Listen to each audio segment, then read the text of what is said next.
Los hermanos de mi papá aparecieron exigiendo su herencia y usando las joyas de nuestra madre muerta mientras decían que nosotras no éramos familia de verdad, así que los destruí uno por uno. Mi papá era el menor de 5 hijos y el único que realmente hizo algo con su vida. Mientras sus hermanos rebotaban entre empleos y malas decisiones, papá se convirtió en electricista. Fundó su propia compañía y la convirtió en un negocio exitoso con 15 empleados. Compró una casa bonita, invirtió inteligentemente y se aseguró de que a mi hermana Carla y a mí nunca nos faltara nada. Sus hermanos siempre actuaban amables cuando necesitaban algo. El tío Roberto necesitaba un préstamo para su quinta idea de negocio que definitivamente funcionaría esta vez. El auto de la tía Diana se averiaba y papá era el único que podía ayudar. El tío Toño necesitaba que papá contratara a su hijo que no podía mantener un trabajo en ningún otro lado, y la tía María quería que papá fuera aval en el contrato de su departamento porque su crédito estaba destruido. Papá ayudó cada vez porque decía que eso es lo que hace la familia, nunca pidió nada a cambio, nunca se los echó en cara, solo firmaba cheques y arreglaba problemas en silencio. Pero cuando papá enfermó de cáncer ninguno de ellos lo visitó. Ni una sola vez en 8 meses de tratamiento, estaban demasiado ocupados, vivían demasiado lejos, o era demasiado difícil verlo así. Carla y yo teníamos 19 y 21 años. Nos turnábamos para llevarlo a las quimios, dormíamos en sillas de hospital y manejábamos su negocio mientras él luchaba por mantenerse con vida. Sus hermanos enviaron algunos mensajes de texto pidiendo actualizaciones, pero eso fue todo. Papá murió un martes por la mañana sosteniendo nuestras manos. Sus hermanos llegaron al funeral 40 minutos tarde, dieron grandes discursos sobre qué hermano tan maravilloso era, y luego preguntaron cuándo leeríamos el testamento. Aquí está el problema con papá. Él era chapado a la antigua en algunas cosas y nunca actualizó su testamento después de que mamá murió 10 años antes. Todavía la nombraba a ella como la beneficiaria principal y a sus hermanos como secundarios si ella fallecía antes que él. Su abogado dijo que era un desastre pero técnicamente legal. La casa, el negocio, sus inversiones, todo iría a sus hermanos. Carla y yo solo fuimos mencionadas como beneficiarias de nuestros fondos universitarios que ya habíamos usado para la escuela. El día después del funeral, el tío Roberto apareció en nuestra casa con un cerrajero y dijo que teníamos 30 días para mudarnos, pero quería hacer un inventario ahora para asegurarse de que no robáramos nada. La tía Diana ya estaba revisando la oficina de papá tomando su colección de relojes que había tardado años en juntar. El tío Toño había contactado al contador del negocio de papá para iniciar el proceso de venta, y la tía María estaba en el joyero de nuestra mamá, el que papá mantenía exactamente como ella lo dejó, probándose anillos. Cuando les dije que esto estaba mal, dijeron que de todos modos no éramos familia real. El tío Roberto dijo que papá era su sangre y que nosotras solo éramos niñas con las que se quedó atrapado cuando se casó con mamá. Diana dijo que deberíamos estar agradecidas de que papá pagó nuestra universidad y no ser codiciosas. Toño dijo que si papá hubiera querido que tuviéramos algo habría arreglado su testamento, y María dijo que ya éramos adultas y podíamos cuidarnos solas. Nos dieron 2 semanas en lugar de 30 para salir porque dijeron que necesitaban vender la casa rápido y nosotras estorbábamos. Carla lloró durante 3 días seguidos. Yo pasé esos 3 días haciendo otra cosa. Verán. Papá me enseñó su negocio desde cero. Conocía a cada cliente, cada contrato y cada empleado, pero más importante aún. Conocía todos los secretos sucios de sus hermanos porque papá solía desahogarse conmigo sobre sus problemas.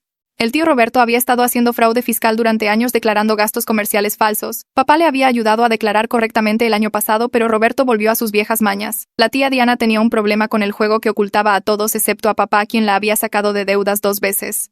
El tío Toño había sido despedido de su último trabajo por robar equipo, pero papá los convenció de no presentar cargos, y la tía María había estado cobrando discapacidad mientras trabajaba por debajo del agua en un salón de belleza. Papá lo sabía porque la había visto allí mientras se cortaba el pelo, pero no usé nada de eso. En su lugar llamé al cliente más grande de papá, don Rogelio, quien me conocía desde que tenía 12 años y siempre decía que yo era como una nieta para él. Le conté lo que estaban haciendo los hermanos de papá y quedó asqueado. En un día cada cliente conocía la historia. Luego llamé a los empleados de papá, les dije que los nuevos dueños venderían inmediatamente y que deberían buscar otros trabajos. También mencioné que los hermanos los habían llamado flojos y sobrepagados frente a Carla y a mí. Eso no era cierto, pero los empleados lo creyeron porque sonaba como algo que esos idiotas codiciosos dirían. Los 15 empleados renunciaron el mismo día y los hermanos no podían manejar el negocio sin ellos. Después visité al abogado de papá. Su oficina estaba en el centro en uno de esos viejos edificios de ladrillo con pisos crujientes y paredes cubiertas de títulos de derecho. El licenciado Zamora se veía exactamente como recordaba de cuando papá lo hacía redactar contratos comerciales hace años. Quizás 50 años con canas y lentes de lectura que se le resbalaban por la nariz. Me senté frente a su escritorio y le conté todo.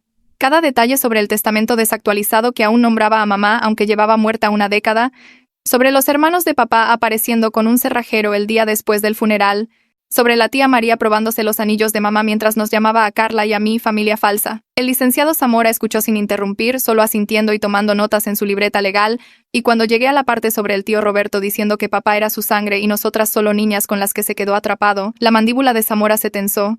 Hizo preguntas sobre la relación de papá con sus hermanos durante el tratamiento del cáncer, sobre quién visitó y quién no, sobre los mensajes de texto que enviaron en lugar de aparecer. Le dije la verdad, que en 8 meses de quimio y estancias en el hospital ninguno de ellos vino a ver a papá ni una sola vez.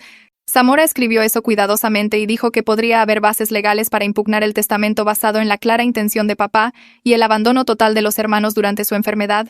Explicó que los tribunales miran más que solo lo que dice un testamento en papel, consideran las circunstancias y si el documento realmente refleja lo que la persona quería, especialmente cuando es viejo y está desactualizado como el de papá. Zamora se reclinó en su silla y comenzó a explicar la estrategia legal, diciendo que aunque el testamento de papá era técnicamente válido ya que cumplía con todos los requisitos legales cuando lo firmó, podíamos argumentar varias cosas en la corte.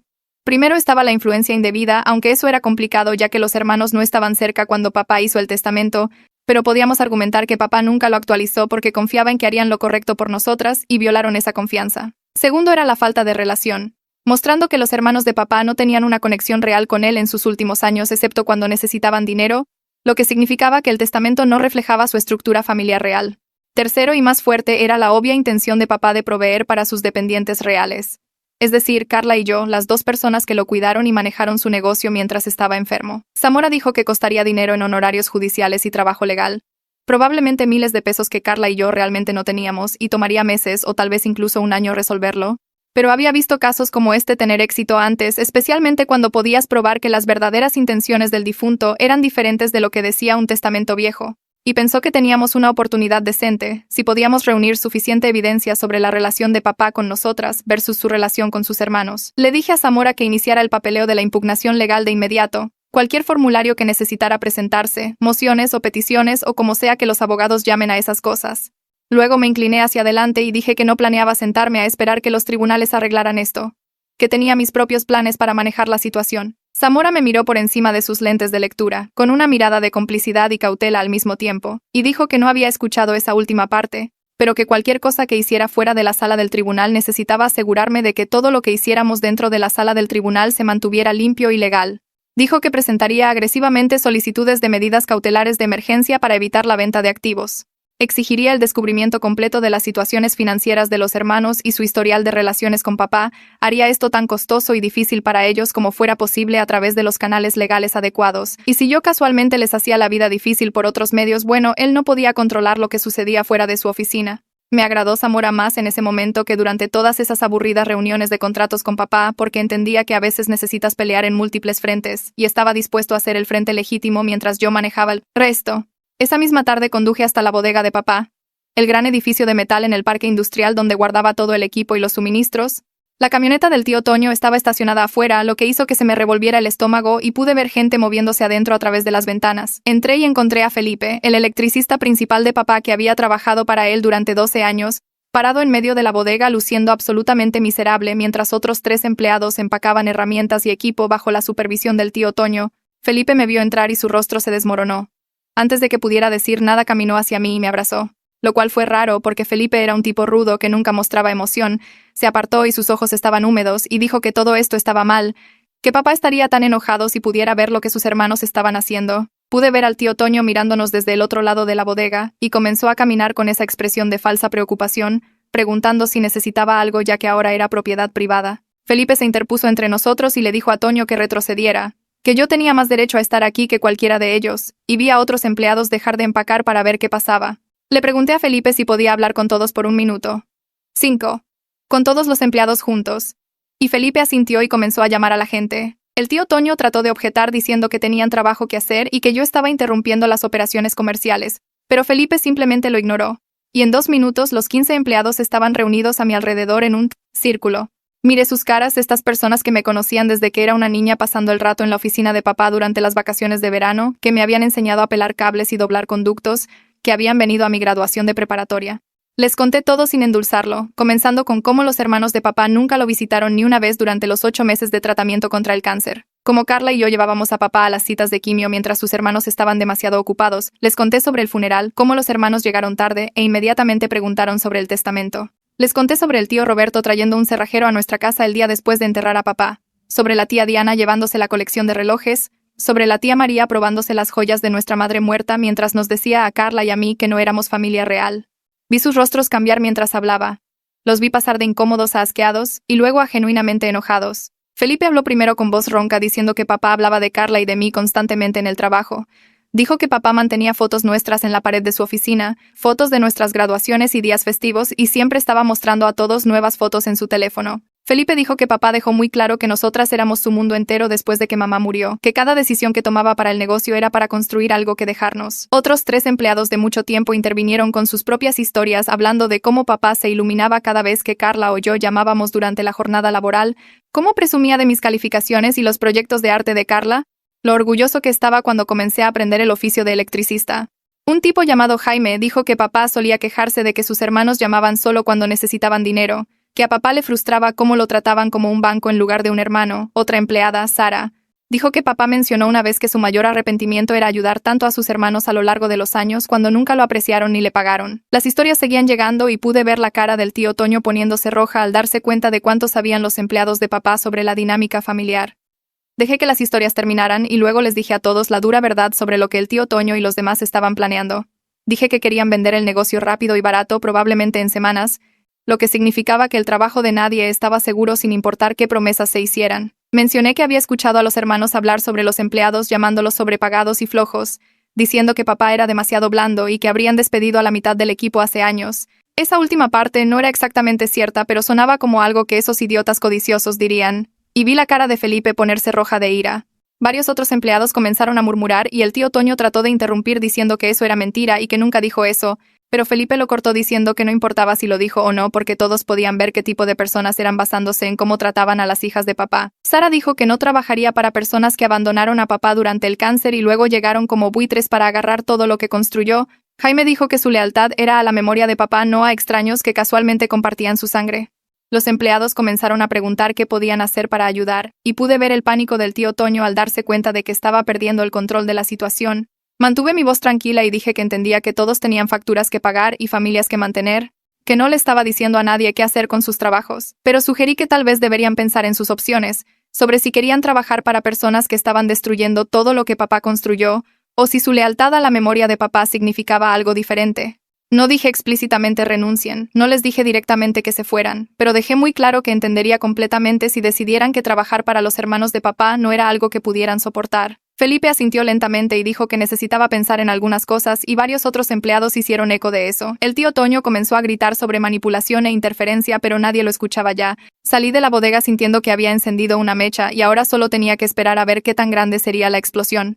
3 días después, los 15 empleados presentaron su renuncia la misma mañana. Felipe me llamó para avisarme y pude escuchar la satisfacción en su voz mientras describía el colapso del tío Toño cuando se dio cuenta de que toda la fuerza laboral renunciaba simultáneamente. El negocio estaba completamente sin personal, sin electricistas para hacer el trabajo, nadie para contestar teléfonos o administrar el horario.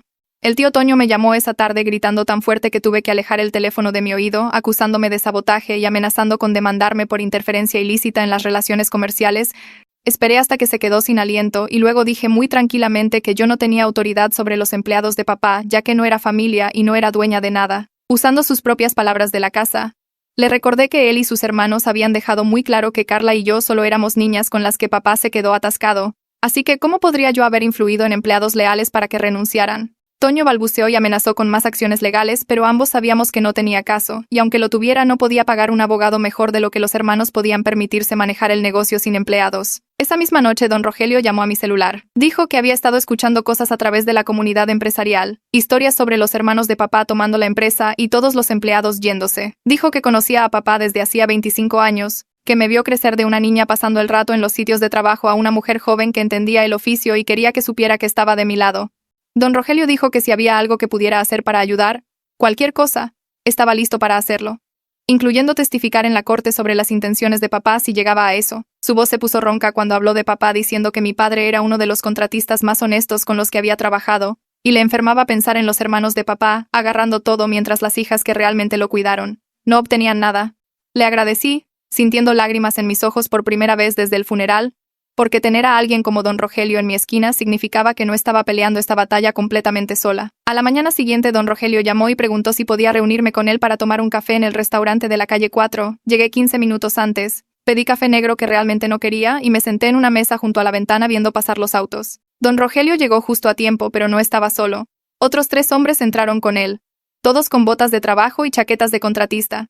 Todas personas que reconocí de sitios de trabajo a lo largo de los años. Don Rogelio hizo las presentaciones aunque yo ya sabía quiénes eran. Paco era dueño de la compañía de construcción más grande de la ciudad y había usado el trabajo eléctrico de papá en docenas de proyectos. Beto dirigía una firma de administración de propiedades con más de 40 unidades de alquiler que papá mantenía. Carlos era dueño de 3 restaurantes, y papá había hecho todo el cableado cuando los renovó. Pidieron café y se sentaron alrededor de la mesa y Paco fue directo al grano. Dijo que había escuchado sobre lo que pasó con los hermanos de papá tomando el negocio y quería que supiera que estaba cancelando sus contratos inmediatamente. Beto asintió y dijo lo mismo, que había contratado con la compañía de papá debido a la reputación y calidad de trabajo de papá, no por unos hermanos que nunca había conocido y que no tenían nada que ver con construir esa reputación. Carlos agregó que papá había sido más que un contratista, había sido un amigo y la idea de trabajar con personas que ni siquiera podían visitarlo durante el tratamiento del cáncer le enfermaba. Don Rogelio puso su mano sobre la mía en la mesa y dijo que cada uno de ellos estaba retirando sus negocios con efecto inmediato, y que todos estarían diciéndole a otros contratistas y dueños de negocios exactamente por qué lo estaban haciendo. Sentí que las lágrimas comenzaban a salir, pero las reprimí porque necesitaba mantenerme enfocada y fuerte. Paco dijo que papá había hablado de mí constantemente. Mostraba a todos fotos mías aprendiendo a cablear enchufes e instalar interruptores, dejando claro que entendía el oficio mejor que la mayoría de los adultos con los que había trabajado. Beto mencionó que papá le había dicho solo 3 meses antes de enfermarse que esperaba que yo me hiciera cargo del negocio algún día porque tenía las habilidades y la ética de trabajo. Les agradecí a todos con la voz temblando un poco y dije que significaba todo saber que los clientes de papá entendían lo que sus hermanos estaban haciendo y no iban a apoyarlo. Se quedaron otra hora compartiendo historias sobre papá y prometiendo correr la voz a través de la comunidad empresarial sobre cómo nos habían tratado los hermanos.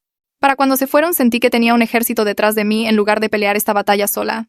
Durante la siguiente semana el éxodo de clientes se convirtió en una avalancha.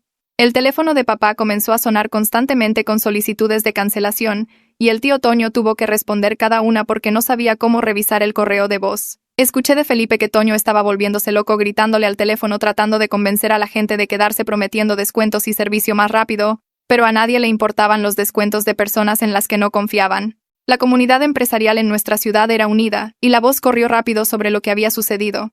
Papá había pasado 20 años construyendo relaciones basadas en llegar a tiempo, hacer trabajo de calidad y tratar a la gente justamente, y todos sabían que sus hermanos habían contribuido exactamente nada a ese éxito. Para el viernes, la compañía había perdido 18 contratos importantes, incluyendo todo el trabajo de administración de propiedades, 2 cuentas de restaurantes y 3 proyectos de construcción en curso.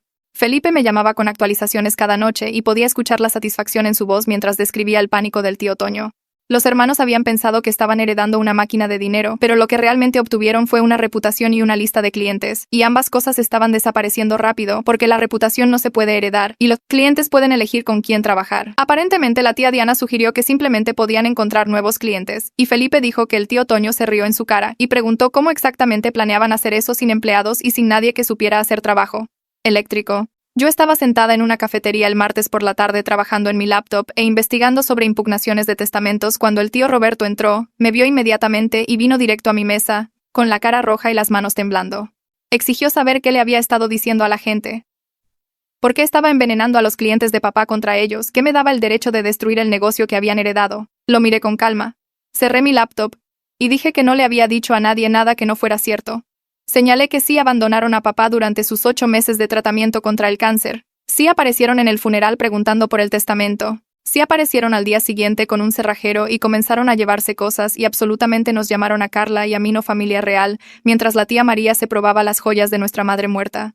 La cara de Roberto se puso aún más roja y dijo que yo estaba tergiversando las cosas, sacándolas de contexto, haciéndolas sonar peor de lo que eran. Le pregunté qué contexto hacía que estuviera bien decirle a 2 hijas en duelo que no eran familia real y no tuvo respuesta para eso. Intentó un enfoque diferente diciendo que solo estaban estresados y molestos por perder a su hermano, que el dolor hacía que la gente dijera cosas que no sentía. Le recordé que Carla y yo también estábamos de luto, que de hecho habíamos estado allí cuidando a papá mientras Roberto y sus hermanos estaban demasiado ocupados para visitar y de alguna manera nosotras habíamos logrado no aparecer exigiendo dinero y joyas el día después del funeral. Roberto cambió de táctica nuevamente y comenzó a amenazar con acciones legales por interferencia con las operaciones comerciales. Dijo que estaba saboteando deliberadamente su herencia, y tenían motivos para demandarme por daños y perjuicios. Le sonreí con la misma sonrisa fría que había estado practicando en el espejo y le dije que le dijera a su abogado que llamara a mi abogado. Saqué una de las tarjetas de presentación del licenciado Zamora que había estado llevando conmigo y la deslicé sobre la mesa. Roberto la tomó y vi su cara cambiar al darse cuenta de lo que significaba. Ya tenía abogado, lo que significaba que hablaba en serio sobre pelear esto, y los abogados cuestan dinero que Roberto definitivamente no tenía. Trató de fanfarronear diciendo que su abogado ya estaba preparando un caso, pero su voz ya no sonaba confiada. Le dije buena suerte con eso y volví a mi laptop despidiéndolo completamente. Roberto se quedó allí por otro minuto, probablemente tratando de pensar en algo más que decir, pero eventualmente se dio la vuelta y salió. Lo observé a través de la ventana viéndolo sentarse en su auto por un largo tiempo antes de alejarse y supe que lo había sacudido. Carla y yo pasamos ese fin de semana mudándonos a un pequeño departamento al otro lado de la ciudad. Era todo lo que podíamos pagar usando lo que quedaba de nuestros fondos universitarios después de la matrícula y los libros. Un lugar diminuto de 2 habitaciones en un edificio viejo con paredes delgadas y alfombra que olía al gato del inquilino anterior. La cocina era apenas lo suficientemente grande para una persona, al baño le faltaban azulejos alrededor de la tina, y las ventanas de las habitaciones no cerraban del todo, así que podía sentir el aire frío entrando. Pero era nuestro, rentado a nuestro nombre con nuestro dinero y nadie podía aparecer con un cerrajero y echarnos. No teníamos muchos muebles porque los hermanos se habían llevado casi todo de la casa, así que compramos cosas baratas de segunda mano y dormimos en colchones inflables las primeras noches. Carla lloró mientras desempacábamos cajas diciendo que el departamento era tan pequeño y feo comparado con la casa en la que crecimos. Y estuve de acuerdo, pero señalé que al menos era nuestro y estábamos a salvo aquí. Esa primera noche en el nuevo departamento, Carla realmente durmió de corrido sin despertarse llorando y lo tomé como una victoria, aunque el colchón inflable me hizo doler la espalda y podía escuchar a los vecinos peleando a través de la pared. El licenciado Zamora me llamó el lunes por la mañana con una actualización que me hizo sentar de golpe en nuestro sofá usado. Había presentado la impugnación del testamento en la corte citando la falta de relación entre papá y sus hermanos, su abandono durante su enfermedad y la clara intención de papá de proveer para sus hijas dependientes basado en cómo había vivido realmente su vida. La presentación incluía declaraciones de don Rogelio y los otros clientes, documentación del centro oncológico de papá mostrando registros de visitantes y copias de todos los préstamos que papá había hecho a sus hermanos que nunca fueron pagados. Pero la noticia realmente buena fue que Zamora también había solicitado una orden judicial de emergencia para evitar que los hermanos vendieran cualquier activo importante hasta que se resolviera la impugnación del testamento. Había argumentado que si vendían la casa y el negocio y gastaban el dinero no quedaría nada para darle a Carla y a mí si ganábamos la impugnación. El juez había otorgado la orden esa mañana, lo que significaba que los hermanos no podían vender nada sin permiso de la corte. Le pregunté a Zamora qué significaba eso en la práctica y me explicó que la casa no podía salir al mercado, el negocio no podía venderse e incluso las inversiones de papá estaban congeladas hasta que el tribunal tomara una decisión. Los hermanos estaban atrapados sosteniendo activos a los que no podían acceder, lo que destruyó completamente sus planes de dinero rápido. El tío Toño me llamó esa tarde y su voz sonaba completamente diferente a la última vez que habíamos hablado. En lugar de gritar y amenazar, estaba prácticamente rogando. Dijo que necesitaban el dinero de la herencia, que todos tenían facturas y deudas y no podían esperar meses para que se resolviera un caso judicial. Preguntó si podíamos arreglar algo. Tal vez llegar a un acuerdo sin abogados y jueces involucrados. Le dije que lo pensaría y colgué antes de que pudiera decir algo más. Carla preguntó qué quería y le expliqué que la orden judicial estaba funcionando exactamente como Zamora había planeado, poniendo presión sobre los hermanos al atar todo el dinero con el que habían estado contando. Carla dijo bien, merecen sufrir después de lo que nos hicieron y estuve de acuerdo, pero también sentí un poquito de culpa porque estos seguían siendo hermanos de papá aunque hubieran actuado como monstruos. La semana siguiente me reuní con los 4 hermanos en la oficina de Zamora en el centro. Su asistente Willow estaba allí tomando notas en su laptop y yo había pasado la noche anterior ensayando lo que iba a decir. Los hermanos se veían terribles, cansados, estresados y derrotados de una manera que me habría hecho sentir mal si no hubiera recordado a la tía María probándose los anillos de mamá. Expuse mis términos clara y tranquilamente.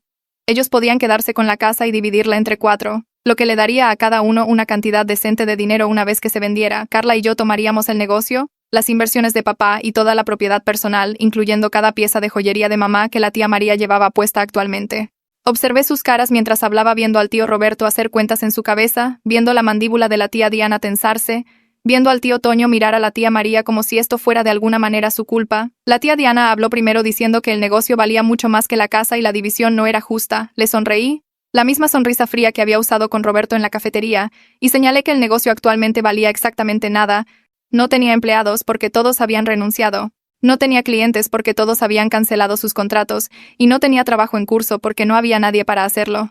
La casa, por otro lado, todavía valía su precio de mercado de alrededor de 6 millones de pesos, lo que significaba 1,5 millones para cada uno después de pagar la hipoteca. Le pregunté a Diana si prefería tener 1,5 millones garantizados o seguir peleando por una parte de un negocio sin valor mientras pagaba honorarios legales que no podía costear. Ella no tuvo una buena respuesta para eso.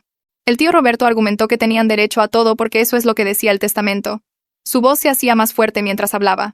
Zamora intervino suavemente y explicó cómo funcionaban realmente las impugnaciones de testamentos, cómo los jueces miraban la totalidad de las circunstancias, incluyendo el historial de relaciones y las claras intenciones del difunto. Señaló que papá nos había mantenido a Carla y a mí durante años, pagó nuestra universidad, nos involucró en su negocio e hizo obvio su amor por nosotras a todos los que lo conocían. Mientras tanto, los hermanos habían pedido prestado más de 1,5 millones de pesos que nunca pagaron, rara vez lo visitaban y lo abandonaron completamente durante su tratamiento contra el cáncer. Zamora dijo que los jueces tomaban ese tipo de cosas muy en serio al evaluar si un testamento reflejaba los verdaderos deseos de alguien o simplemente papeleo desactualizado que nunca llegaron a arreglar.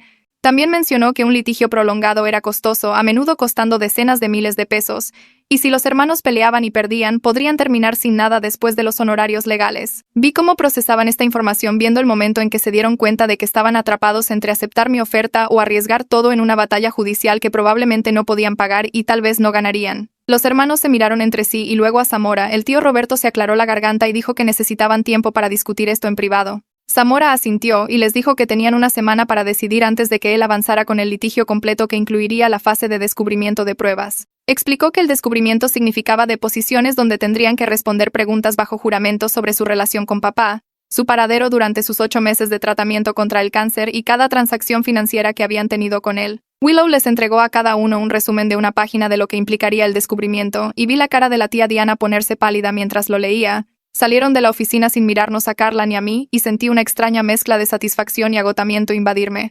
Zamora esperó hasta que la puerta se cerró, luego se volvió hacia nosotras y dijo que habíamos hecho bien en mantener la calma.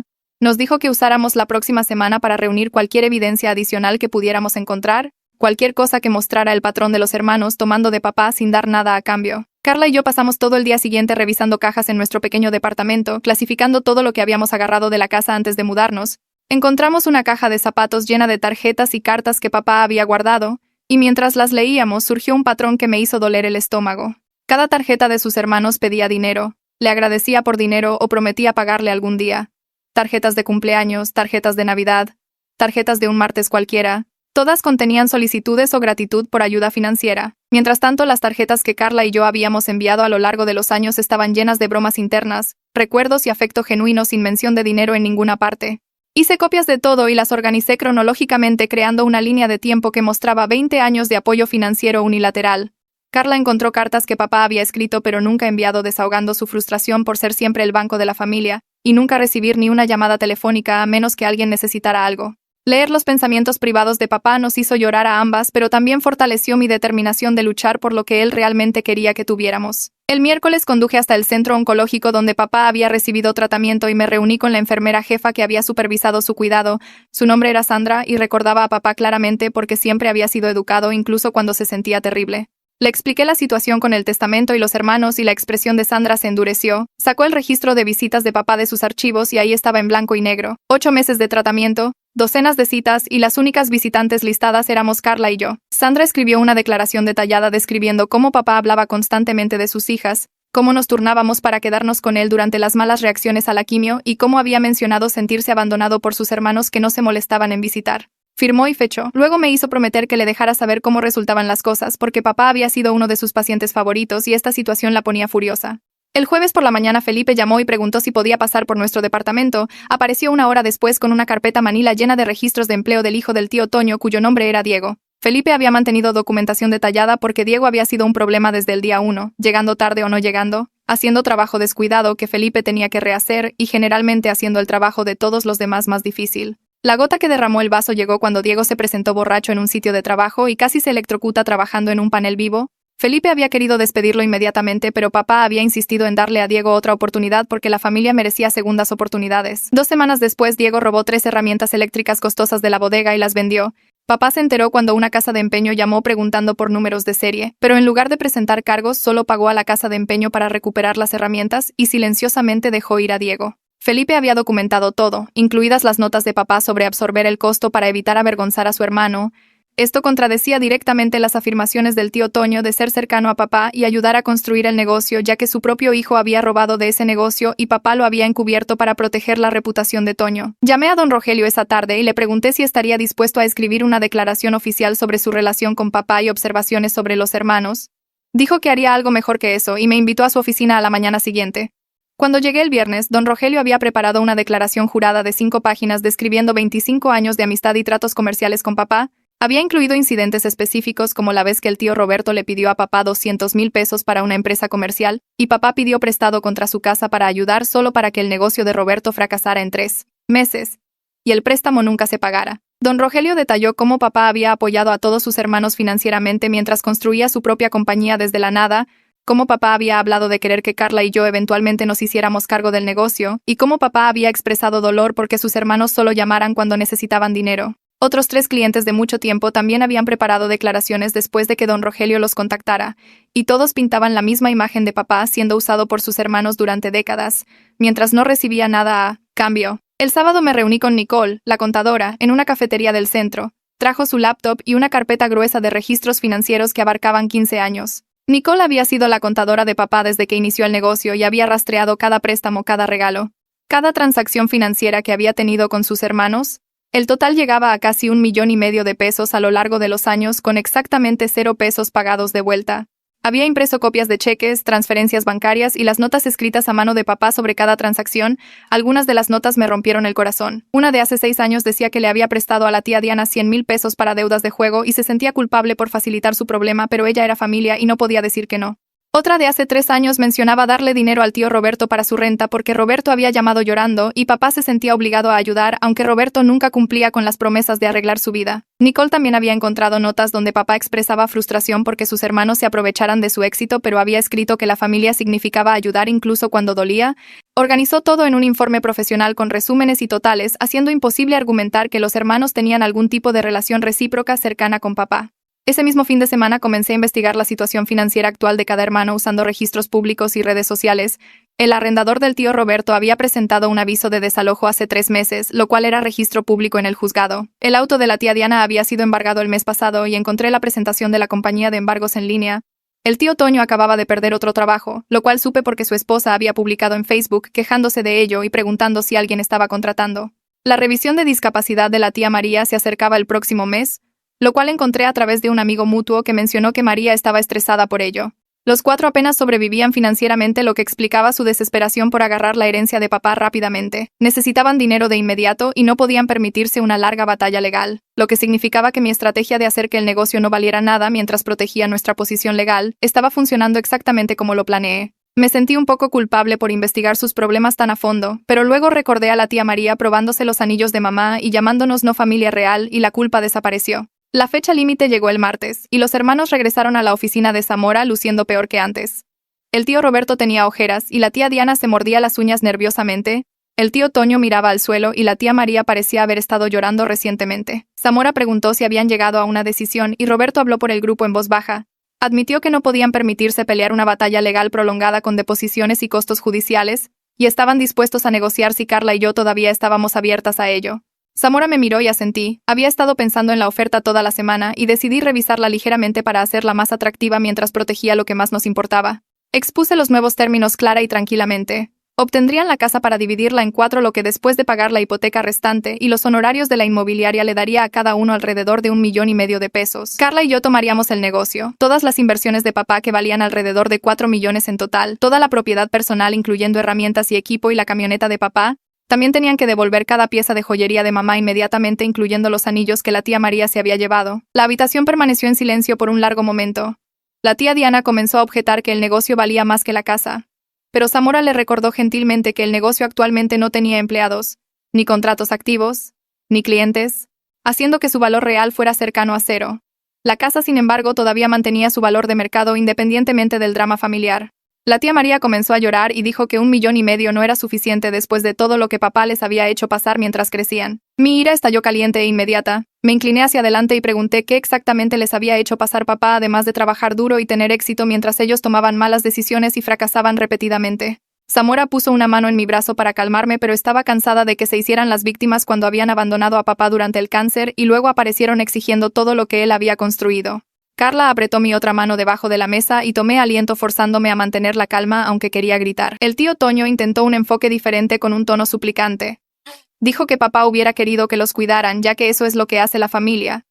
Y seguramente nosotras entendíamos eso. Lo miré directamente y señalé que papá sí los cuidó durante décadas, dándoles millones en préstamos que nunca pagaron, siendo aval de arrendamientos cuando su crédito estaba destruido, contratando a sus hijos cuando nadie más lo haría y arreglando sus problemas una y otra vez. Y cuando papá se enfermó y los necesitó por una vez en su vida, ni siquiera pudieron visitarlo durante 8 meses de tratamiento contra el cáncer. Dije que no tenían derecho a sermonearme sobre lo que hace la familia cuando habían demostrado que no entendían el concepto en absoluto. La voz de Carla cortó la habitación como si hubiera abofeteado físicamente a todos. Se levantó de su silla con las manos temblando y miró directamente a Roberto.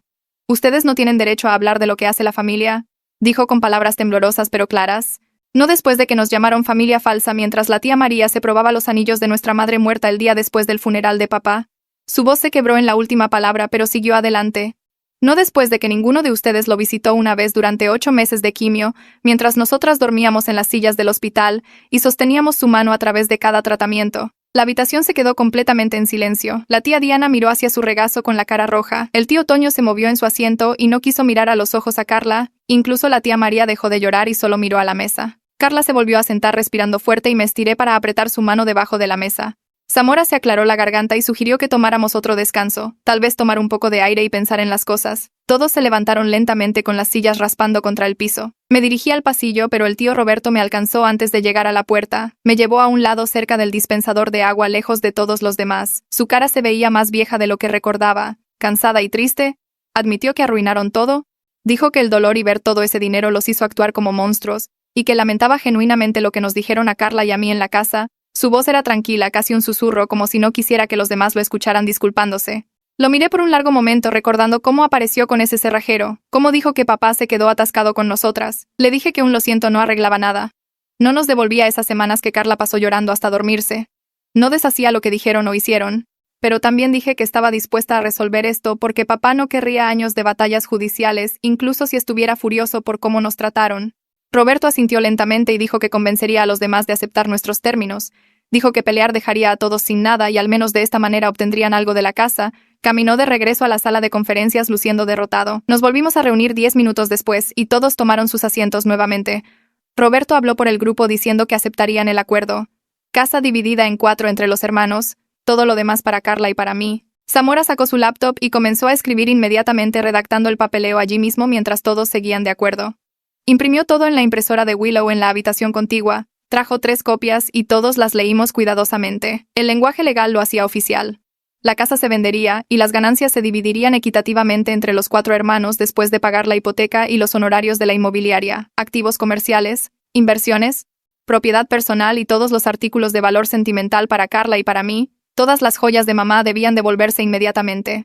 Firmamos esa tarde, cada persona poniendo su nombre en cada página. Willow notarió todo con su sello oficial, haciéndolo legalmente vinculante. Los hermanos se fueron sin decir mucho, solo despedidas tranquilas y asentimientos. Carla y yo nos quedamos con Zamora unos minutos y dijo que presentaría todo ante el tribunal mañana para hacerlo oficial.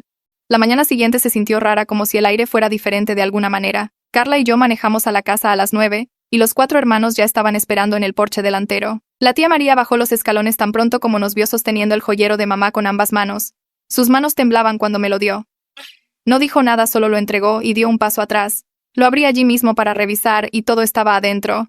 El anillo de bodas de mamá, el collar de perlas que papá le dio en su 10º aniversario, el pequeño brazalete de plata que recordaba que usaba todos los días. Una parte de mí se sintió mal al ver la cara de María, viendo cuánto le dolía esto. Pero luego la recordé parada en nuestra casa hace 3 semanas probándose estos mismos anillos y diciéndonos que no éramos familia. El mal sentimiento desapareció bastante rápido. Pasamos las siguientes 6 horas recorriendo cada habitación con Zamora tomando notas en su portapapeles. Los hermanos se llevaron la mayoría de los muebles ya que vendían la casa con ellos. Cargaron el sofá, la mesa del comedor, las camas, Todas las cosas que ayudarían a que la casa se vendiera más rápido. Carla y yo tomamos los álbumes de fotos de la estantería de la sala, cada uno desde que nuestros padres se conocieron. Tomamos las herramientas de papá del garaje, su colección completa que había construido durante 20 años de trabajo eléctrico.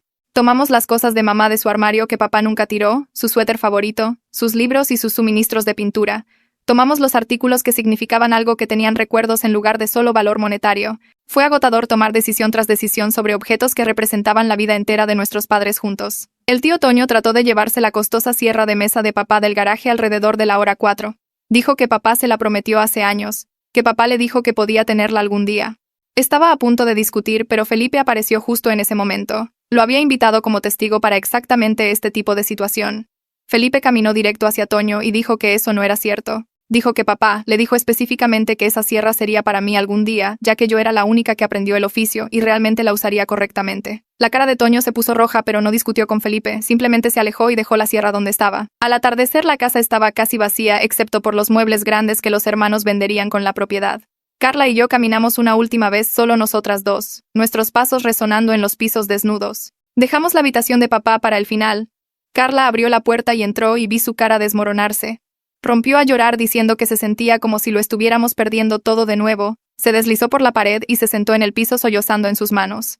Me senté a su lado y la abracé. Mis propias lágrimas finalmente llegaron después de semanas de mantenerme fría, estratégica y enfocada en ganar. Nos sentamos en el piso de la habitación vacía de papá durante más de una hora simplemente llorando juntas. Nadie nos miraba.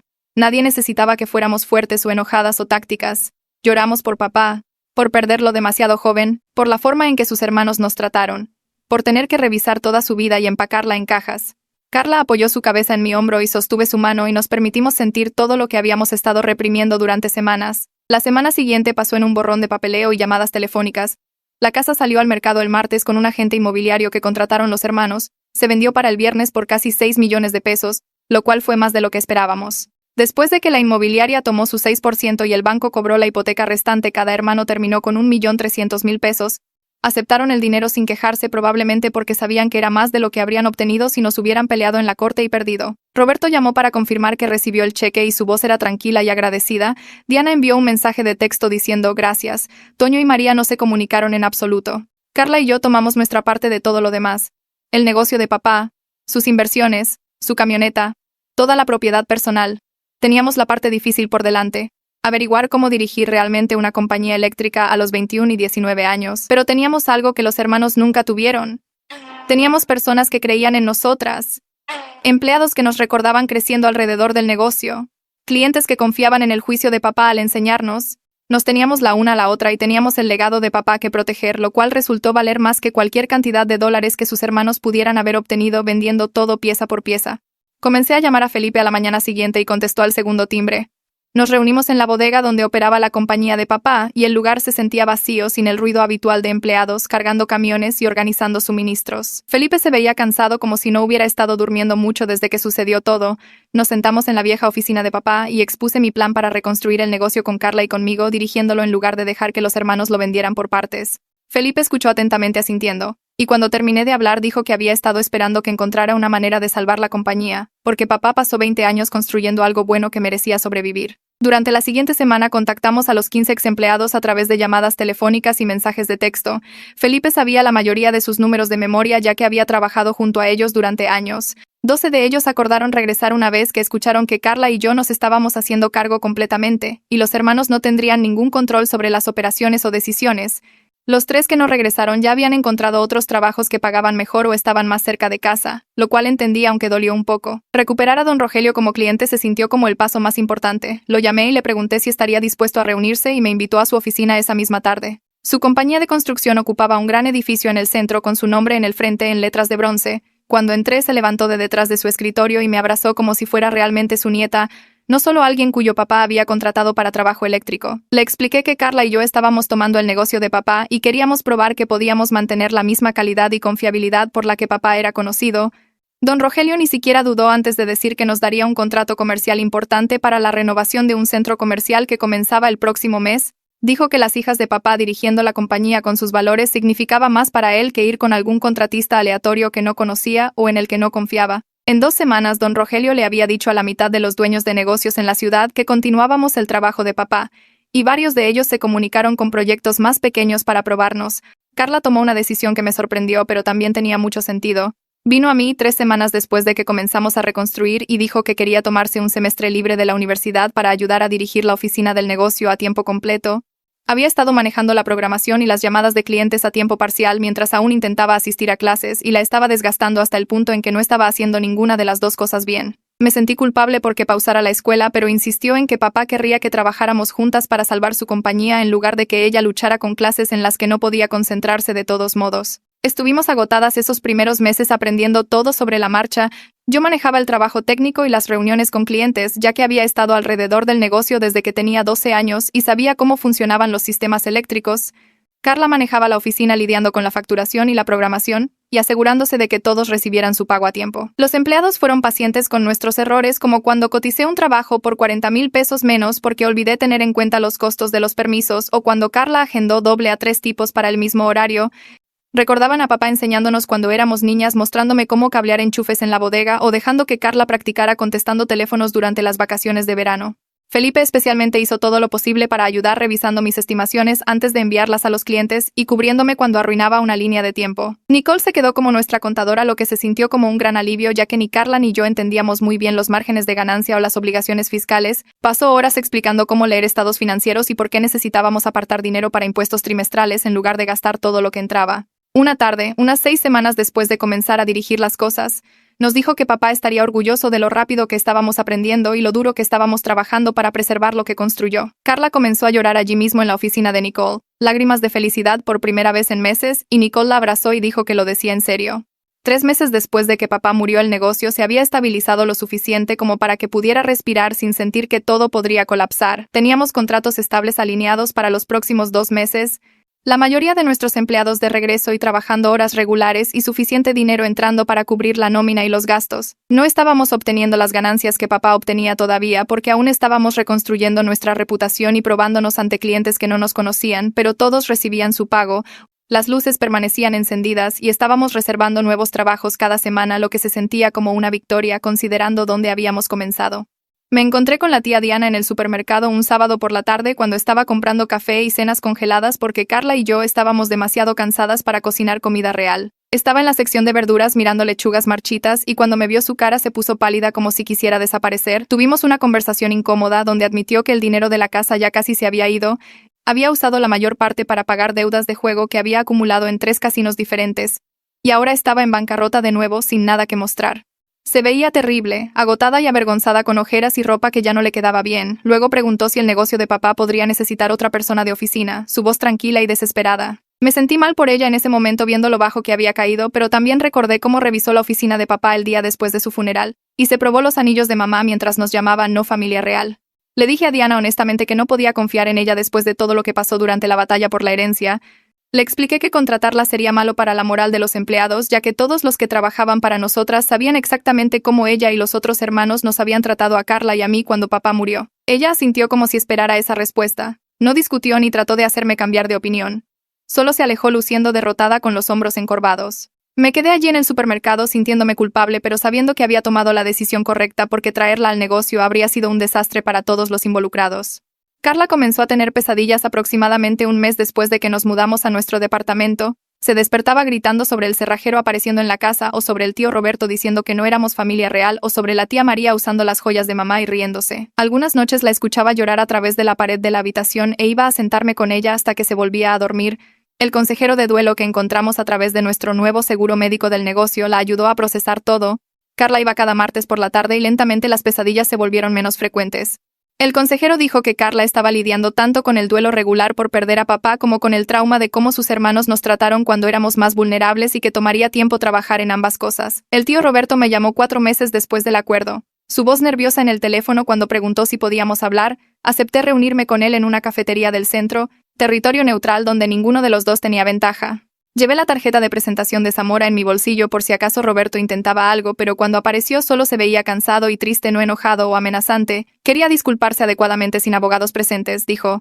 porque había estado pensando en todo lo que pasó y se sentía enfermo por su comportamiento. Roberto me dijo que había gastado su parte del dinero de la casa pagando deudas que había acumulado durante años de malas ideas de negocios y malas decisiones financieras. Ahora estaba trabajando como gerente en una ferretería, el primer trabajo estable que había tenido en años, realmente llegando a tiempo y haciendo el trabajo en lugar de buscar atajos. Dijo que perder a papá y luego perder la herencia potencial lo había obligado a finalmente madurar a los 52 años, y estaba avergonzado de cómo había actuado cuando papá murió, especialmente las cosas que nos dijo a Carla y a mí, sobre no ser familia real. Escucho sus palabras y miro su cara, y puedo decir que realmente siente lo que dice sobre estar arrepentido. Sus ojos se ven diferentes de cómo se veían en el funeral, menos enojados y más tristes, y su voz tiembla un poco cuando habla de lo avergonzado que se siente. Pero un lo siento no deshace el daño que causó ni devuelve las semanas que Carla pasó llorando hasta dormirse en nuestro estrecho departamento. Un lo siento no borra que apareciera con un cerrajero o nos llamara no familia real mientras la tía María se probaba los anillos de mamá. Dejo mi taza de café y lo miro directamente, le digo que aprecio la disculpa y creo que lo dice en serio, pero no estoy lista para una relación con ninguno de ellos y honestamente tal vez nunca lo esté. Algunas cosas se rompen demasiado para arreglarse incluso con disculpas sinceras y arrepentimiento. La cara de Roberto cae y asiente lentamente mirando sus manos. Dice que entiende completamente y no me culpa por sentirme así. Luego saca una pluma y escribe su nuevo número de teléfono en una servilleta deslizándola sobre la mesa hacia mí. Dice que si Carla o yo alguna vez necesitamos algo, cualquier cosa, espera que consideremos llamarlo. Tomo la servilleta y la doblo cuidadosamente poniéndola en mi bolsillo, pero no prometo usarla. Lo veo levantarse y caminar hacia la puerta moviéndose más lento de lo que recuerdo, con los hombros encorvados como si cargara algo pesado. Se ve más viejo de alguna manera. Más cansado, como si los últimos meses lo hubieran envejecido años en lugar de semanas. 6 meses después de que papá murió, Carla y yo decidimos organizar un servicio conmemorativo adecuado, no el funeral donde sus hermanos llegaron tarde e hicieron discursos sobre un hermano que apenas conocían, sino algo real para las personas que realmente lo amaban. Limpiamos la bodega un sábado por la mañana moviendo equipo y suministros para hacer espacio, colocando sillas plegables que pedimos prestadas a la iglesia de la calle de abajo.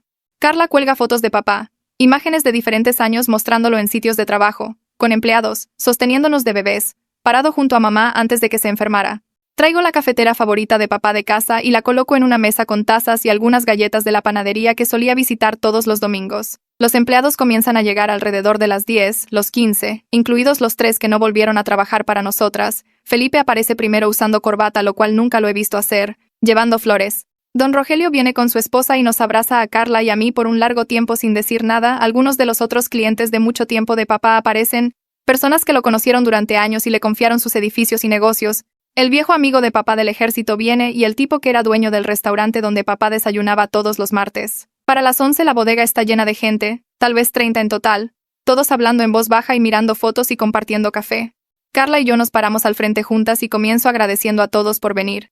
Les digo que esta reunión es para las personas que realmente conocían a papá, que entendían qué tipo de persona era más allá de su trabajo o su dinero. Carla habla sobre los chistes terribles de papá, los que contaba en la cena que nos hacían gemir pero que en secreto amábamos.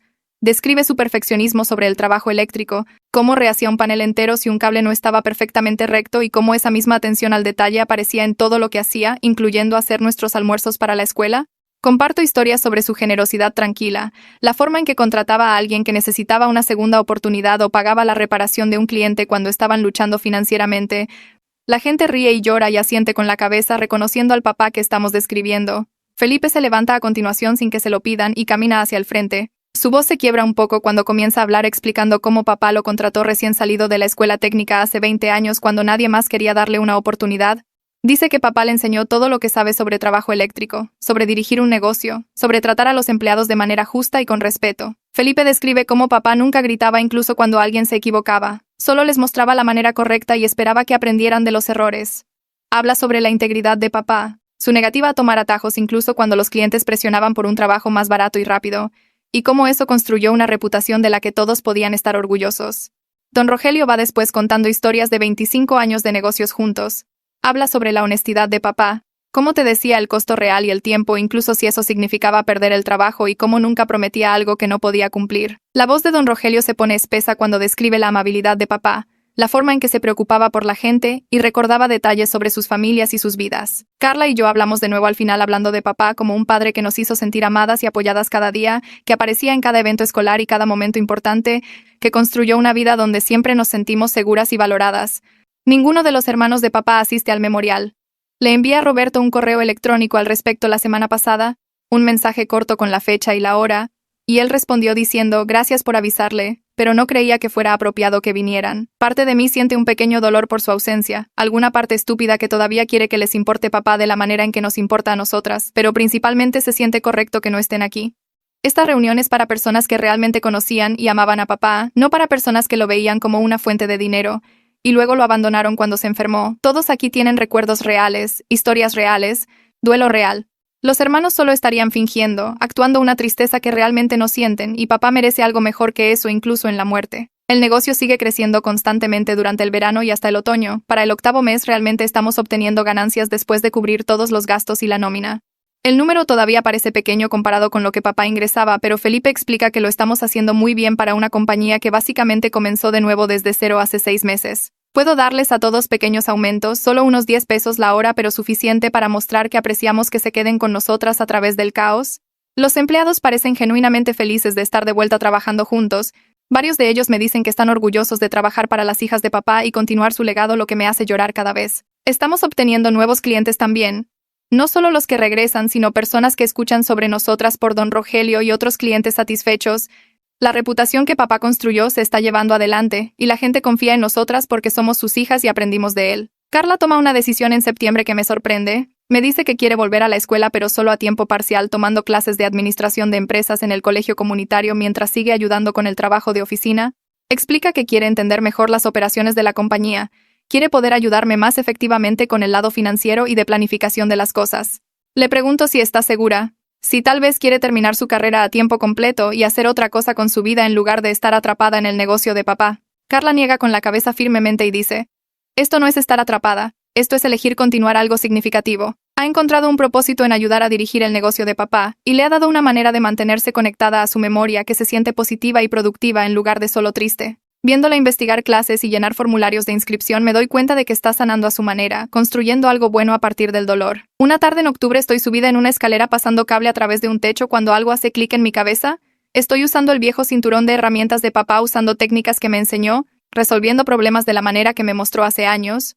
Miro hacia abajo a Felipe trabajando debajo de mí y al cliente observándonos a ambos y me doy cuenta de que me he convertido exactamente en lo que era papá. Soy una electricista dirigiendo un pequeño negocio y cuidando de la familia. No es lo que planeé para mi vida a los 21 años.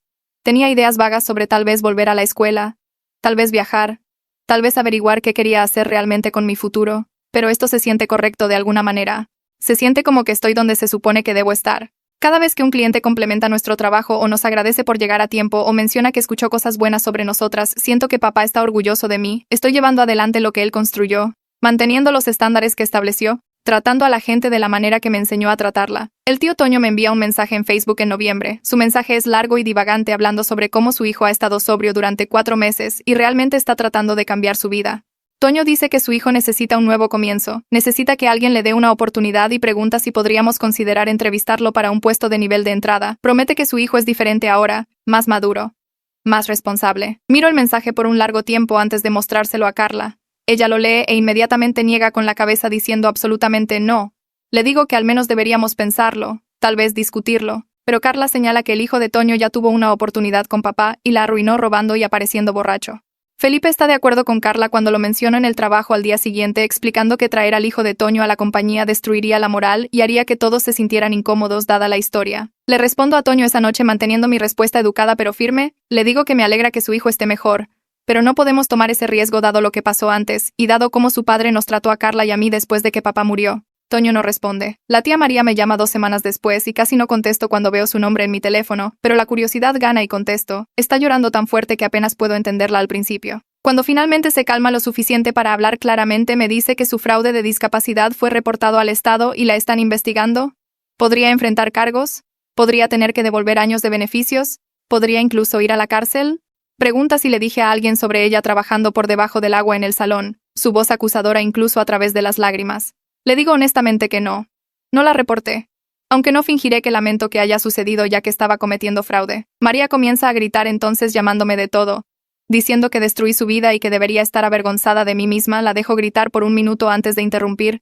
Le recuerdo tranquilamente que se probó los anillos de nuestra madre muerta mientras nos llamaba no familia real, que exigió que nos mudáramos en 2 semanas, que mostró cero compasión cuando Carla y yo estábamos de luto y vulnerables, Le digo que tal vez debería mirarse en un espejo antes de juzgar a otros sobre ser cruel. Ella me cuelga y me quedo allí sosteniendo mi teléfono sintiendo una mezcla de satisfacción y culpa que no puedo ordenar del todo. Carla pasa por la puerta abierta de mi habitación justo cuando termino con María y la veo detenerse en el pasillo. Se queda allí por un segundo antes de entrar y sentarse en el borde de mi cama.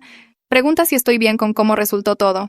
Dejo mi teléfono y lo miro por un minuto tratando de averiguar cómo responder eso. Le digo honestamente que no lo sé. Salvamos el negocio y aseguramos nuestro futuro. Tenemos trabajos e ingresos y un camino por delante. Pero destruí a los hermanos de papá en el proceso. Usé todo lo que sabía sobre ellos. Puse a sus empleados y clientes en su contra. Manipulé situaciones para hacerlos ver peor de lo que ya eran. No estoy segura de que papá aprobaría mis métodos incluso si odiara cómo nos trataron. Carla se sienta en silencio por un minuto jalando un hilo de mi colcha. Luego dice que cree que papá entendería por qué hice lo que hice incluso si nos hace sentir incómodas ahora. Señala que nos protegí cuando éramos vulnerables y estábamos de duelo. Honré su legado manteniendo el negocio funcionando en lugar de dejar que lo vendieran al mejor postor.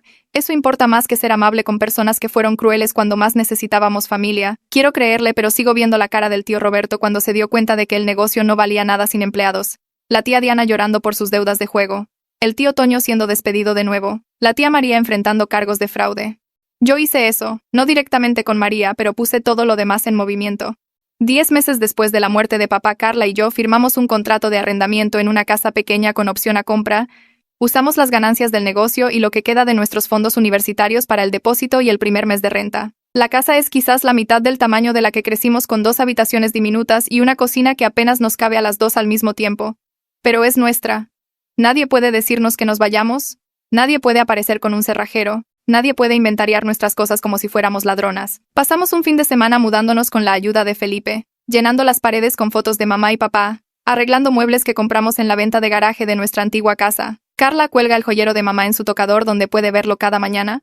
Yo pongo la taza de café favorita de papá en un estante en la cocina aunque nunca la usaré. La casa no se siente como un hogar todavía, pero se siente nuestra y eso es suficiente por ahora. Felipe me lleva aparte una tarde mientras estamos trabajando en un trabajo comercial en el centro. Estamos en un descanso sentados en la camioneta comiendo sándwiches y me dice algo que hace que se me apriete el pecho. Dice que papá solía hablar de que yo me hiciera cargo del negocio algún día. Papá veía cómo entendía tanto el trabajo técnico como las relaciones con los clientes. Esperaba que yo quisiera continuar lo que él construyó en lugar de irme a hacer otra cosa. Felipe dice que papá estaba orgulloso de cómo aprendí el oficio, cómo podía hablar con los clientes y hacerlos sentir confiados en nuestro trabajo. Cómo recordaba pequeños detalles sobre sus familias y sus propiedades. Escuchar esto me hace llorar allí mismo en la camioneta con Felipe fingiendo no darse cuenta mientras me limpio los ojos con la manga. Confirma que dirigir la compañía es exactamente lo que papá quería incluso si las circunstancias son terribles e incorrectas y nada como debería haber sucedido. Desearía que pudiera vernos ahora, ver que estamos haciendo que funcione, ver que su negocio sigue funcionando con su nombre en él. Don Rogelio me llama unas semanas después y pregunta si quiero tomar un café. Nos reunimos en el mismo lugar donde le conté por primera vez lo que estaban haciendo los hermanos y dice que quiere ofrecerme algo. Ha estado dirigiendo su compañía de construcción durante 40 años y cree que puede enseñarme cosas que papá no tuvo tiempo de cubrir. Ofrece ser mi mentor en operaciones comerciales compartiendo lecciones sobre negociaciones de contratos, gestión de empleados, manejo de clientes difíciles, gestión de flujo de efectivo, construcción de una reputación. Se comunica cada semana después de eso, a veces con un café, a veces en sitios de trabajo, a veces solo llamadas telefónicas donde responde mis preguntas sobre problemas que enfrento. Se vuelve como una figura de abuelo llenando un espacio que la muerte de papá dejó vacío. Cuando arruino una cotización y pierdo dinero en un trabajo, él me explica qué salió mal sin hacerme sentir estúpida. Cuando un empleado causa problemas me ayuda a averiguar cómo manejarlo justamente. Cuando un cliente trata de negociar a la baja nuestro precio después de que el trabajo está hecho, me entrena para mantenerme firme. Comienzo a enseñar a Carla trabajo eléctrico básico los fines de semana de la misma manera que papá me enseñó cuando era más joven. Trabajamos en pequeños proyectos en nuestra casa alquilada reemplazando enchufes y lámparas, instalando nuevos circuitos para la cocina. Verla aprender a pelar cables y hacer conexiones me hace sentir conectada con papá de una manera que es agridulce pero hermosa. Es terrible al principio mezclando cables vivos y neutros, pelando demasiado aislamiento, olvidando apagar los interruptores antes de trabajar, pero está decidida a entender cada aspecto del negocio familiar haciendo preguntas sobre por qué hacemos las cosas de ciertas maneras, tomando notas en un pequeño cuaderno que lleva consigo. Papá me enseñó de la misma manera, paciente y minucioso, nunca apresurando, siempre explicando las razones detrás de las reglas. Trato de hacer lo mismo por Carla, escuchando la voz de papá en mi cabeza cuando explico por qué retorcemos los cables en el sentido de las agujas del reloj, o por qué usamos tuercas para cables en lugar de cinta. Un año después de la muerte de papá, el negocio realmente está prosperando. Tenemos 20 empleados ahora, 5 más que cuando papá estaba vivo. Tenemos contratos de estudio con clientes habituales. Nuevos clientes llamando porque escucharon cosas buenas y una reputación de trabajo de calidad que iguala lo que papá construyó durante 2 décadas. Carla maneja la oficina a tiempo completo ahora administrando horarios y facturas y llamadas de clientes mientras yo dirijo trabajos y manejo el lado técnico. Nos invitan a una ceremonia local de premios empresariales y cuando llaman nuestros nombres por crecimiento de pequeñas empresas, Carla y yo, subimos juntas a aceptar el premio. Sostengo la placa y miro a la audiencia de otros dueños de negocios y deseo desesperadamente que papá pudiera ver este momento. Estaría orgulloso, probablemente lloraría. Definitivamente le diría a todos en la ceremonia cómo sus hijas se hicieron cargo de su compañía y la hicieron crecer más grande de lo que él jamás logró. Visitamos la tumba de papá en el aniversario de su muerte llevando flores y un termo de café para compartir. Nos sentamos en el pasto junto a su lápida y le cuento todo lo que pasó durante el último año. Hablo sobre la batalla legal, el acuerdo, la reconstrucción del negocio, la contratación de nuevos empleados, ganar el premio.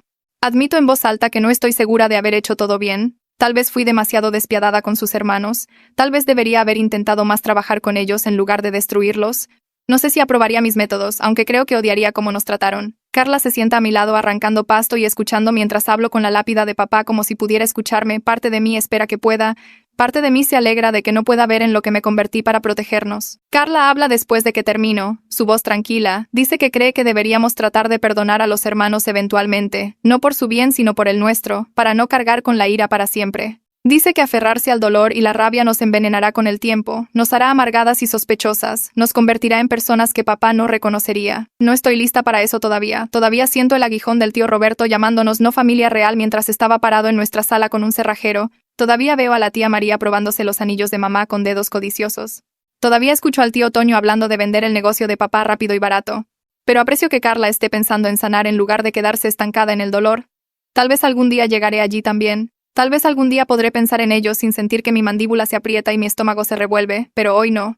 Hoy todavía estoy enojada, todavía protectora, todavía lista para pelear si alguno de ellos regresa buscando más. Nos sentamos en el auto por un rato sin encender el motor, solo mirando la lápida de papá a través del parabrisas. Carla rompe el silencio primero preguntando, ¿qué creo que diría papá sobre todo si pudiera vernos ahora? Giro la llave y salgo del cementerio lentamente pensando en su pregunta mientras navego por los caminos familiares de regreso a nuestra casa. La camioneta del negocio nos pasa yendo en la dirección opuesta, probablemente Felipe dirigiéndose a un sitio de trabajo, y me doy cuenta de que papá reconocería esa camioneta, pero no mucho más sobre nuestras vidas ahora. Le digo a Carla que creo que estaría orgulloso de que sobreviviéramos a todo esto. Orgulloso de que mantuviéramos su negocio funcionando cuando todos esperaban que falláramos o lo vendiéramos.